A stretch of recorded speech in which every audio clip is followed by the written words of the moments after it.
ਅੱਜ ਆਪਾਂ ਗੱਲ ਕਰਦੇ ਹਾਂ ਬੂਸਟਰ ਦੇ ਬਾਰੇ। ਬੂਸਟਰ ਕੀ ਹੈ?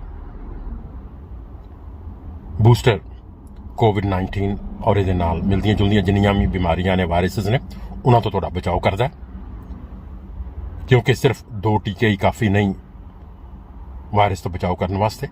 ਇਸ ਕਰਕੇ ਜਿਹੜਾ ਬੂਸਟਰ ਲਗਾਇਆ ਜਾਂਦਾ ਹੈ, ਜੇਕਰ ਤੁਹਾਡੀ ਉਮਰ 18 ਸਾਲ ਜਾਂ 18 ਸਾਲ ਤੋਂ ਵੱਧ ਹੈ ਤਾਂ ਤੁਸੀਂ ਇਹ ਬੂਸਟਰ ਲਗਵਾ ਸਕਦੇ ਹੋ।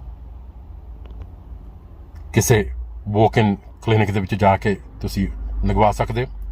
ਇਸ ਤੋਂ ਇਲਾਵਾ ਵੈਬਸਾਈਟ ਦੇ ਉੱਤੇ ਜਾ ਕੇ ਵੀ ਤੁਸੀਂ ਬੁੱਕ ਕਰ ਸਕਦੇ ਹੋ, ਔਰ ਵੈਬਸਾਈਟ ਦਾ ਐਡਰੈਸ manchester.gov.uk/get-my-job। ਔਰ ਇਸ ਤੋਂ ਇਲਾਵਾ ਲੋਕਲ ਗੇਟਵੇ ਟੀਮ ਤੁਹਾਡੀ ਮਦਦ ਕਰ ਸਕਦੀ ਹੈ। ਉਹਨਾਂ ਨੂੰ ਤੁਸੀਂ ਟੈਲੀਫੋਨ ਕਰ ਸਕਦੇ ਹੋ 0161 0770 ਜਾਂ 0800 092 4220। ਔਰ ਇਸ ਤੋਂ ਇਲਾਵਾ ਜੇਕਰ ਤੁਹਾਨੂੰ ਦਿੱਕਤ ਮਹਿਸੂਸ ਹੁੰਦੀ ਹੈ ਕਲੀਨਿਕ ਜਾਣ ਵਾਸਤੇ ਤਾਂ ਗੇਟਵੇ ਟੀਮ ਤੁਹਾਡੇ ਵਾਸਤੇ ਫ੍ਰੀ ਟੈਕਸੀ ਵੀ ਬੁੱਕ ਕਰ ਸਕਦੀ। ਤੁਸੀਂ ਉਹਨਾਂ ਨੂੰ ਟੈਲੀਫੋਨ ਕਰ ਸਕਦੇ ਹੋ 0161 947 0770।